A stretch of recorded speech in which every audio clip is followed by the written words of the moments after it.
амаки ҳусейн аловмон аст. кори ӯ дар ин буғхона аз субҳи барвақт оғоз мегардад.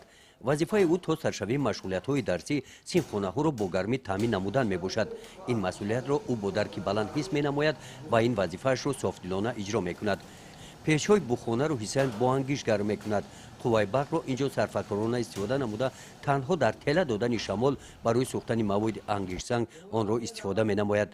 дар муассисаи таҳсилоти миёнаи умумии рақами 49 воқеъ дар деҳаи Сурхдара деҳоте ба номи Миралӣ Маҳмадалиев ноҳияи Восеъ расу соати 7 пагоҳӣ аллакай қубурҳои дохили синфхонаҳо ҳама гарм мебошанд. дар муассисаи мо масъалаи зимистонгузорӣ дар мадди аввал монда шудааст.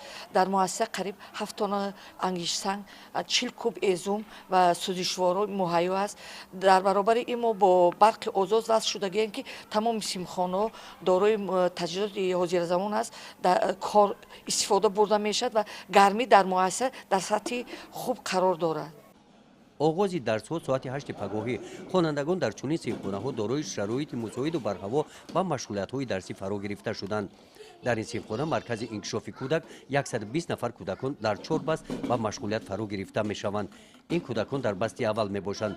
тибқи нақшаи таълимӣ дар 3 соат ба машғулиятҳои пешниҳод гардида ҷалб мегарданд. бинои муассисаи таълимӣ дуошона мебошад. дорои 11 синфхона аст.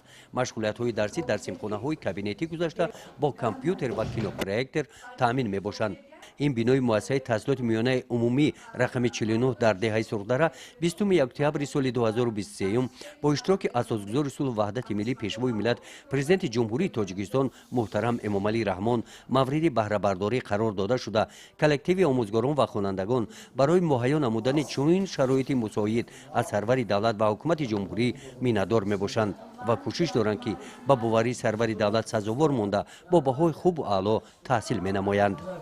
гузориши Хоҷа Назриф, Худойназар Зуҳруф аз ноҳияи Восеъ барои барномаи иттилоотии Навид.